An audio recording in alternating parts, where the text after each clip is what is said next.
আসসালামু আলাইকুম। সন্ধ্যার পরে এখন বের হইলাম একটু পার্কের ভিতরে হাঁটাহাঁটি করার জন্য।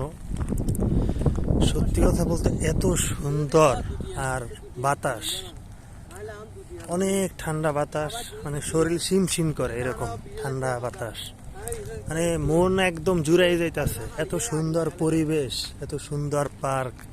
হ্যাঁ, এখানে ফলের গাছ আছে, খেজুর গাছ আছে, বড়ই গাছ আছে, আপেল গাছ আছে। এগুলা ফল একদম উন্মুক্ত, মানে পাবলিকের জন্য। যখন ফল আসবে মানুষ চাইলেই ছিঁড়ে খাইতে পারবে, কোনো বাধা নাই। ঠিক আছে।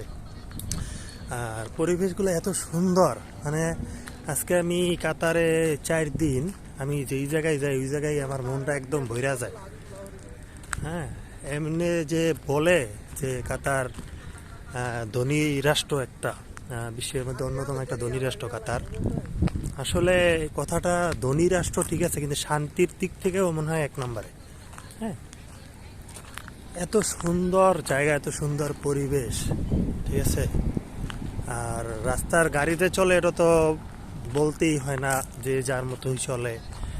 কোনো রকমের অনিয়ম করা যাবে না এখানে, এই আর কি। কত সুন্দর জায়গা। এই যে অন্ধকার, এই অন্ধকারের ভিতরে হাঁটাহাঁটি করতেছি। রাস্তাগুলো রাতের বেলা তো দেখাইতে পারতেছি না, শুধু স্যাটেলাইট আলো এগুলা দেখা যায়। এই, আমরা 2 জন, আমি আর আমার এক ভাই। ভাইয়ের বাড়ি চট্টগ্রামে, আমার বাড়ি বরিশালে। কি যে শান্তি একটা। হ্যাঁ, যদি বাংলাদেশ হইতো না, এই চিপার ভিতরে ধইরা যা পকেটে আছে সব কিছু রাইখা দিত, যেটা বাংলাদেশ হইতো। হ্যাঁ, আমার এই জায়গায় একটু ভয় ভয় ভয় ভয় লাগে, আর আমি তো নতুন, একটু ভয় ভয় লাগে, শরীরে একটু শিম করতেছে। কেমন যারা মানে জিন ভূত এইগুলার ভয় নাকি কিরকম যেন একটা ভয় ভয় লাগে আমার, অন্ধকার তো। এই কিন্তু আসলে এই জায়গায় এরকম কিছুই না। আপনি সারা রাত এখানে বসে থাকেন, আপনার কেউ জিগাইব না যে তুমি এখানে কেন বসে রয়েছো, কি এগুলা কিছুই না। তবে কাতারে এরকম মনে হয় নিয়ম নাই বাহিরে ঘুমানো। দুবাইতে বাহিরে ঘুমায় মানুষ, কিন্তু কাতারে এই নিয়ম নাই। এই যে মানে পার্কের ভিতর থেকে সুন্দর করে রাস্তা করে দিছে। মানুষ বিকালবেলা অনেক মানুষ হাঁটাহাঁটি করে, রাতের বেলা এরকম কোনো মানুষ নেই। আমি নতুন, ওই হিসাবে আমার অনেক ভয় করে, কিন্তু এখানে ভয়ের কোনো কিছুই নেই। ঠিক আছে। আমার কাছে যেন কেমন কেমন কেমন কেমন একটু লাগে। মানে যেই জায়গায় যাই ওই জায়গার সৌন্দর্য দেখে আমি মুগ্ধ। যেই জায়গায় যাই ওই জায়গারই। এত সুন্দর একটা দেশ, এত সুন্দর একটা দেশ, কি সুন্দর পরিবেশ। ঠিক আছে, গরম বেশি, সকাল আপনার 7টা-8টার পর থেকে বিকাল 5টা পর্যন্ত তাপমাত্রা ভালোই থাকে। কিন্তু এখানে একটা জিনিস, আমি বাংলাদেশে থাকার সময় আমি একটা জিনিস চিন্তা করছি, যে এতই যদি তাপমাত্রা হয় মানুষ বাঁচে কিভাবে? ভালোই তো আছে, সবাই তো ভালোই আছে। আসলে আমি যেরকম চিন্তা করছি, বোঝার চেষ্টা করছি, ওইটাই। এখানে রোদ যেরকম আছে, তাপমাত্রা আছে, বাতাস আছে। হ্যাঁ, প্রচুর পরিমাণ বাতাস। যে বাতাসের কারণে ওই তাপমাত্রাটা, আর রোদের যে একটা চাপ, ওটা ঠিক আছে, কিন্তু আপনার গরমটা কমাই নিয়ে আসে। বাতাস অনেক অনেক বাতাস আছে, এ কারণে আপনার গরমটা অনেক কমই লাগে। ঠিক আছে, অনেক কম লাগে। আমার মোবাইলে এখানে তাপমাত্রা দেখায় 38-40 এরকম দেখায়, হয়তো বা সমস্যা আছে এই জন্য। কত সুন্দর জায়গা, কি যে পরিবেশ, মানে বলার মতোই না, এত সুন্দর জায়গা। ঠিক আছে, মানে যেই দিকে যাই হাঁটতেই মনে চায়। আমি গতকালকে বিকালে হাঁটতে হাঁটতে গেছিলাম, প্রায় 5 কিলোমিটার দূরে হাইটা গেছিলাম, আবার আইছি। তার আগের দিন বিকালে এরকমের প্রায় 6-7 কিলোমিটার এরকম হাইটা দূরে গেছি, আবার আইছি। কত সুন্দর জায়গা, মানে যত হাঁটতেই মন চায়, যত দেখি অতই মন ভরা যায়। ঠিক আছে। কত সুন্দর রাস্তা। হ্যাঁ, এটা পাবলিকে হাঁটার জায়গা। এখান থেকে হচ্ছে আপনার রাস্তা। ঠিক আছে, এটা হচ্ছে রাস্তা।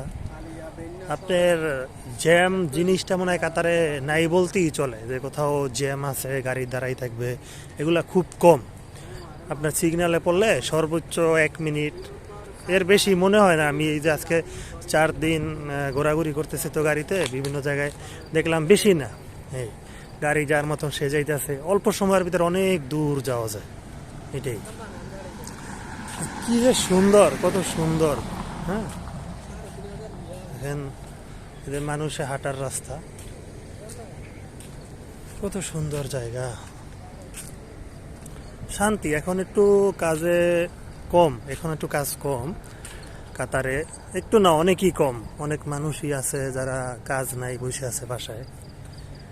তবে আপনার বিশ্বকাপ ফুটবল খেলার আগে ভালোই কাজ ছিল, মানুষ ভালো টাকা কামাইছে।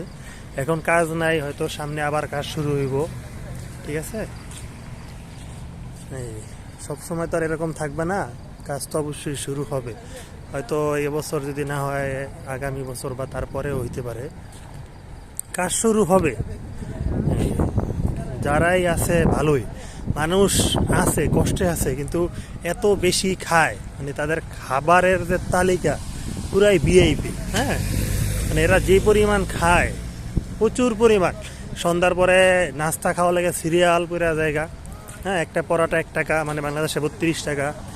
একটা সিঙ্গারা বাংলাদেশে 32 টাকা, কাতারে 1 টাকা। একটা সমোসা 1 টাকা, বাংলাদেশে 32 টাকা। তারপরে একটা কেলে কেলে 1 টাকা। তারপরে আপনার ডাইল ভেজি হচ্ছে 2 টাকা। এই মানুষ প্রচুর পরিমাণ খাইতেছে। একটা চা 1 টাকা, প্রচুর পরিমাণ মানুষ খায়, ঠিক আছে। একটা চা 1 টাকা, আমি একটা চা ভাগ করে আমরা দুইজনে খাই, তাতে 15 টাকা 16 টাকা পড়ে। তাহলে বাংলাদেশি হিসাবে ঠিক আছে, এটা আবার বাংলাদেশের সাথে ঠিক আছে, কারণ চায়ের যে কোয়ালিটি, এত সুন্দর চায়ের কোয়ালিটি, ওই হিসাবে একটা চা 32 টাকা, ওইটা 1 কাপ। হ্যাঁ, 1 কাপেরে আমাকে বাংলাদেশি আমরা যে 10 টাকায়ও যে চা খাই, যে পরিমাণ চা দেয়, ওটা ঠিক আছে, ওই হিসাবে ঠিক আছে। পরোটার দাম বেশি, ঠিক আছে, পরোটা বেশি। পরোটা বেশি হলেও পরোটার সাইজ অনেক বড় আর অনেক সুন্দর পরোটা, ঠিক আছে, অনেক সুন্দর পরোটা। সিঙ্গারার সাইজ বড়, কোয়ালিটি অনেক ভালো। ভাজি 2 টাকা যে 60 টাকা, মারাত্মকভাবে একটা কোয়ালিটি। এ ধরনের ভাজি বাংলাদেশে হয়তো ভিআইপি হোটেলে পাওয়া যাবে, নর্মাল কোনো হোটেলে এই ধরনের ভাজি হয় না। নর্মাল হোটেলে বাংলাদেশে আপনার 10 টাকা ভাজি, তো এই কোয়ালিটির ভাজি হয় না, ঠিক আছে, পুরাই ভিআইপি কোয়ালিটি, সেরকম টেস্ট। আমি যে কটা হোটেলেই খাইছি, নর্মাল হোটেল, আমি কিন্তু এখনও কোনো ভালো হোটেলে যাই নাই, খাই নাই, নর্মাল হোটেলগুলাই খাইছি। সম্পূর্ণ খাবারই হয়েছে ভিআইপি কোয়ালিটি খাবার, ঠিক আছে, নর্মাল কোনো খাবার নাই। কারণ সবাই খায় তো, এখানে কাতারি খায়, তারপর বিভিন্ন রাষ্ট্রের মানুষ আছে, সবাই খায়, এই জন্য নর্মাল কোনো কোয়ালিটি এখানে নাই, ঠিক আছে। এই যে কত সুন্দর, মানে রাস্তা একদম খালি, মানুষও নাই, এরকম এরকম মানুষ নাই। এই যে হাঁটতেছি, অনেক দূর হাইটাইছি বাসা থেকে, হাঁটতে হাঁটতে অনেক দূর হয়ে পড়ছি, অনেক দূর। বাসা থেকে অলরেডি কমসে কম 3 কিলোমিটার দূরে চলে এসেছি আমরা হাঁটতে হাঁটতে বাসা থেকে, ঠিক আছে। তারপর হাইটে সামনের দিকে যাইতেছি আমরা, আরো এইদিকে অনেক সুন্দর জায়গা, এইদিকে এইদিকে সব দিকে অনেক সুন্দর।